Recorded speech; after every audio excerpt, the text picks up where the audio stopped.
Hey everybody, welcome back to another edition of Rapid Recap here at Inside Nebraska. With me as always is Tim Verghese, and before we get into this little discussion, I encourage you guys to like this video, subscribe to the Inside Nebraska YouTube channel, get all of these videos dropped directly into your feed, including practice highlights, press conference footage on football and volleyball. But Tim, we're at the Hawks right now, right after Matt Rhule spoke for about however long he spoke, 30 minutes for game week to preview UTEP, but wanted to run through very rapid fire, some injury updates and status updates, starting off on the offensive line. Offensive guard Henry Lutovsky, who's been out pretty much all of fall camp, if not all of it, still dealing with that calf injury. Hopefully be back soon, Rhule said. Offensive tackle, left tackle Gunnar Gotula, who has been the number 2 left tackle behind Turner Corcoran. He's dealing with an ankle injury. That one's new. But Rhule said that he's trending toward being able to play against UTEP. On the defensive line, Brody Tagaloa, Rhule said hopefully back in 2 weeks. I didn't catch what injury it was, but hopefully he'll be able to add some extra depth at the defensive line. And then cornerback Bly Hill, minor setback during fall camp, so he's listed as number 3 cornerback, which we'll get into in a second. But he's not fully. I don't think he's 100% right now. Then wrapping up, Tristan Alvano, no changes there. He remains in the mix at starting kicker battle.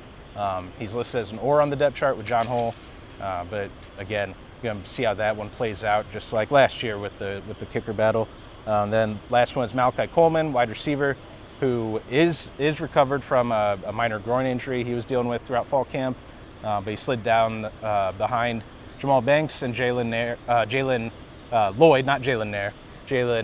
Lloyd at the X receiver spot, so he's number 3, but trending in the right direction. But he slid down that depth chart.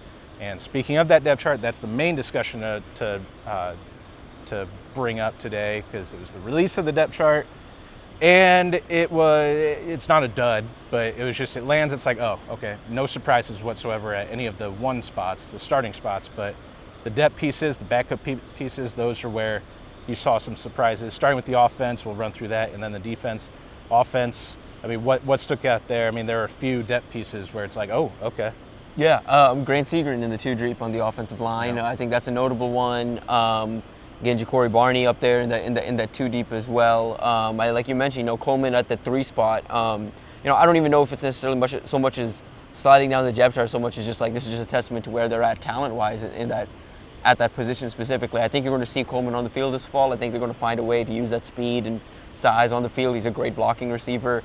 We've talked about it plenty in the past, but depth charts at this program specifically under Matt Rhule don't mean as much because these snaps get divvied up as much as they do. But offensively, I think my biggest 2 takeaways was just seeing it on paper, that offensive line depth's a little questionable just because it's like, okay, some names that haven't played a whole lot. And especially at the perimeter spots, I'd say. Exactly. I think the strength of the line this year is going to be the interior, even with the ones. The one unit, I think that's the strength is the Ben Scott, Mazuka, specifically those 2, with Justin Evans on the other side. But like those 3 in the inside. But outside of that, I think one notable, I guess, something with the ones, Jenner and Bonner, just the starting slot. I think that's notable and interesting. And because he's the guy that when we a couple weeks ago ran through the receivers, where we're like, top 4 are like, it feels like locks to be on there in that top 6 rotation. Then 5 you feel good about, and then it's like, okay, that 6th spot, like you got a bunch of guys in here, and then we listed off like 8 or 9, and then a couple minutes later we came back to Bonner because we're like, oh yeah, and he's definitely going to be in there, and then he earns the starting spot as like a power slot role. Right. Yeah, and in that role, Rhule kind of talked about it too. Like they want to use him kind of in a couple different spots in the offense, and you see like in that slot spot specifically, right behind him is Isaiah Garcia Castaneda, and behind him is Carter Nelson. And I expect Carter Nelson, all year he may end up being in that number 3, quote unquote, number 3 spot, just from an experience standpoint. But I think as the year goes on, I think you're going to see his snaps increase, and that role specifically, that power slot role, is something that I think is going to get a lot more featured in this offense this year with multiple people that can man that role. With Carter, it's a really interesting discussion that we can't dive it too deep into here, but I mean, is he going to be a 4-game guy, redshirt, or is he going to show that development to play the entire year? The chemistry he already has with Dylan Raiola, I mean, from that Polynesian Bowl, then through fall camp, I think that is a good foundation. It's been growing a lot throughout fall camp. You saw Dylan at the third and final open practice where he's running routes and Dylan's hollering at him like, no, don't break it off, like, or don't round it out, break it off and get to the sideline. I think there's some trust and some chemistry being developed there where I think maybe not this year, but next year and the year after, I think that's going to be a really, really exciting connection that all the Big Ten and all college football even potentially is going to be talking about. But interested to see, is that going to be this year for him? Is it going to be right out of the gates, or at least early in the season? We don't know yet, but with Janier and Bonner at that power slot, those are two interesting spots as far as starters go. But running backs is the last one to hit on, because I can't remember if we talked about this on or off camera, but we were talking about the top 3 to 4, and right, what if they just have a bunch of oars? I think it might have been Steve and I talking about it, or maybe all of us. It's like, what if they have a bunch of oars on the roster with, Sure enough. with Emmett and Rahmir, Gabe Ervin, and Dante Dowdell. It's like, okay, that's exactly what it is, a bunch of oars across the board. Yeah, I think Rahmir I don't know if there's anything to read into the fact that Rahmir is the number 1 there, because again, he, like Rhule said today, all 4 are probably going to play in this opener at least. They've talked all fall camp about trying to find a top 3 rotation. My bold prediction for the year, as I wrote, which you can find at Inside Nebraska, is I think Dante Dowdell is the breakout player of the year. My breakout player was Dante Dowdell, and I think he finds his way to just move up that list, because he's currently listed in that 4th spot. But again, I don't know how much you can read into that specific order, if it's by experience, if it's by what they're doing to create that top 4. But again, the fact that it's all oars, you're going to see all 4, and it's not a bad problem to have. Again, you want a stable of running backs. You want to be able to be fresh, where you can bring out a guy like Dante Dowdell with fresh legs in the 4th quarter and be like, all right, you just run this game out for us. Yeah, you have the 2 power backs in Dowdell and Ervin, then you have the 2 more lightning, I guess you would say, in the Johnson non-brother brothers. It's alphabetical is what Rhule said last year when it comes to 2, if it's like 2 or 3 guys, but then you look at the list, it's Rahmir Johnson, Emmett Johnson, and then Gabe Ervin and Dante Dowdell, so it's not in alphabetical order at all. So I think that's a change we saw this year, where it's more legit. Okay, here's who the guys are. But running backs, when we had that discussion before, I think in the spring, right? Like when the subject of the off-season subject of the week was the running backs. It's like, they don't have a star. It's like, different age.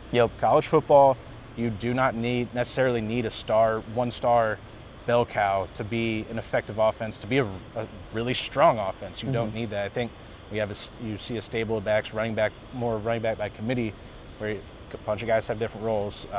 Like I kind of touched on, going to the defensive line, no real surprises among that top 9. You see the 9 guys that are in the road, or that are listed on the depth chart. It's like, okay, they rotated 8 to 9, sometimes 10 guys, and you're going to see the same thing this year. Ty, Nash, Jamari, Cam Lenhart, Kai Wallen was up there, Riley Van Poppel, Elijah Judy. That's 7. Can I get to all 9? Without looking? I don't think so. I don't even have the depth chart pulled up, but those are 7 of the 9. I'm missing 2 of them, probably a couple obvious ones. But then you look at linebackers.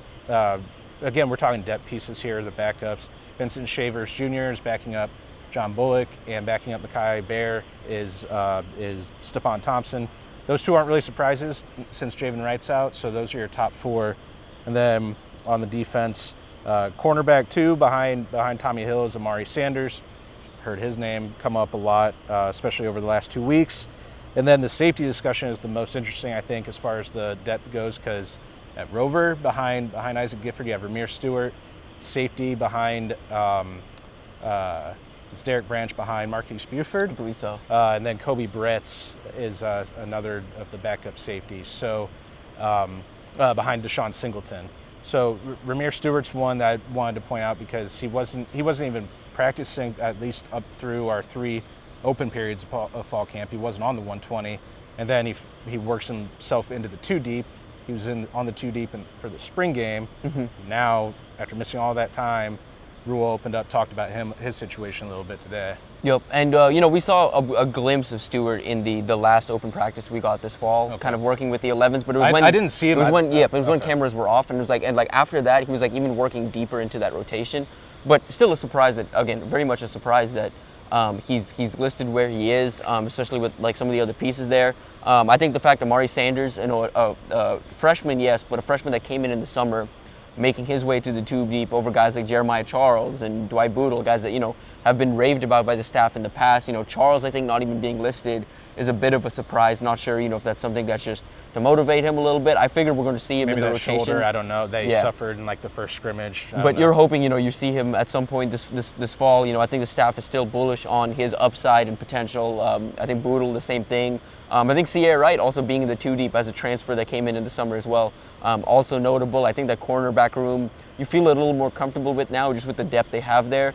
I think that safety room, if one of those guys go down, I think you have to be a little concerned, but they've got enough bodies back there to address it. I will say, again, Derek Branch being back there, Ramir Stewart, and I don't think Kobe Bretz is necessarily a surprise.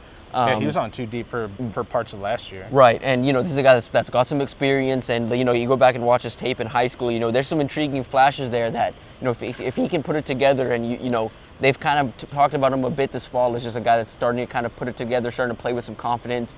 There's interesting stuff to like with his tape, with his frame, and with kind of some of his upside if they can tap into that. Yeah, with Kobe Bretz, I love the bounce back or come back or bounce back stories in sports, but especially football. Like we saw out here last year. I think it was either spring or fall 2023, Rhule's first year, and Rhule was challenging him. He was challenging Kobe Bretz very, I guess aggressively, you would say.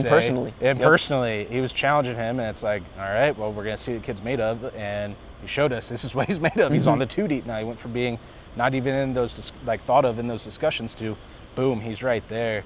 So that's exciting for him. Ramir, he puts on, Rhule said that it was a weight issue with Ramir, and he left him off the 120 because he needed to get his weight down, and now that he's down to 205, Rhule said that he looks really explosive, really good athlete, and like Steve Marek said, he's a violent, physical player, and that's what you want. I mean, he's a Philly player. He gets downhill, so it'd be exciting to see that if he. And a guy at one point in his high school career was very, very highly rated. Yeah. Kind of slipped down the rankings as his year went on because of, again, something similar with that weight issue where he did kind of blow up a little bit weight-wise. People really weren't sure what type he would play. By his senior year, he kind of looked like a box safety. And now he's fitting into that rover spot, which is where you want him to be, or back up in that rover spot. But a guy that, at one point was coveted by, who's Penn State wanted him, Texas A&M wanted him. You look at his offer sheet. Yeah, it's impressive. And so this is a guy that, again, there's some potential in there if they can tap into that too. Yeah, he's always struck me as a dude who just doesn't give an F. He's just going to go hit you in the mouth and then talk about it later. Maybe he seems like a guy who doesn't talk on the field. He just kind of lets his play do the talking. But Amari Sanders, like you said, he just, you see photos of him, he's rocked up, dude. He does not look like a freshman, so it's not, after all the dust is settled, it's like, well, okay, you can see it. Yeah. He's big, he's athletic, so him and and he's sticky. Him and Tommy Hill over on one spot, and then Marquise Buford on the other side. Yeah, it was a cool thing to see, in practice, watching him compared to some of the other DBs, even the older guys. He's so sticky and fluid in coverage, just incredibly natural in coverage, and I think that's something the staff really liked out of him. And something that I think is going to lead to him seeing the field a little earlier than most of us expect this fall. And before we get out of here, last point to make. I'm going to read a quote from Rhule about Dylan Raiola, and you're gonna react to it. You're gonna give me your thoughts immediately. Boom, boom, boom. No internet. Got it. On Dylan Raiola, the expectations for him. We're not going to ease into it. Dylan's going to play just how we want him to play when he's a junior. Yeah. That's got to excite you. It's got to excite you. When Rhule said that in the press conference, I kind of leaned over to Zack and I was like, it's saying a lot without saying a little. But more than anything, I think it's just touching to the point we made in our last rapid recap video. Just this is something that you cannot compare to another Nebraska quarterback that, in recent memory at least. And those discussions were being had. Yes. Make that clear on our board. When has anyone had that discussion? I'm like, are you serious? People were having that discussion. Yep. Yeah. And anyway, but besides that point, basically all this is just, again, he's operating the offense. He's in complete control of the offense. They've turned the offense over to him. I mean, Rhule even said it today. He's kind of operating like a junior. They're treating him like he's a junior in the offense, not a true freshman taking his first snaps in his first game. There won't be any easing into it. It's not going to, that first drive, you're not going to see 2 handoffs and then a little dump off or whatever. You're going to see him run that offense, make some checks at the line, audible some receivers into different routes, and I think you're going to see him kind of flash what makes him such an exciting player. Yeah, I mean, they are going to be faster and more athletic than UTEP is on Saturday at the perimeter positions, skill positions. So I think we're going to see a lot of the quick passes to get the Nebraska speed and playmakers out in space and let them go work. I mean, we saw that a lot in the spring, and that was a big emphasis for this offense. Is Dylan saying we're going to throw the ball downfield, and we're going to have fun doing it. So I think we're going to see that. And also, no, I don't have to do too much. I just need to get my guys the ball in space and on the perimeter and watch them go to work. So that's an exciting time now. It's like game week is here, baby. Let's go. Yep. We're going to see it on Saturday, 2:30 p.m. Central on Fox against UTEP. And we'll be bringing you the post-game analysis with rapid recap, press conference footage, maybe some highlight videos. And again, encourage you guys to like this video, subscribe to the Inside Nebraska YouTube channel to get those videos dropped directly into your feed. Also encourage you guys to go to InsideNebraska.com. We have all of our written coverage on the Huskers for mainly football, recruiting, and volleyball right now, but it's busy times, fun time around here in Lincoln. It's game week. Yeah, I'm it's game excited. week. It's game Fired week. up. It's here, baby. So UTEP week, and then we get into Colorado next week. So for Tim Verghese, I'm Zack Carpenter. We'll catch you guys again next time.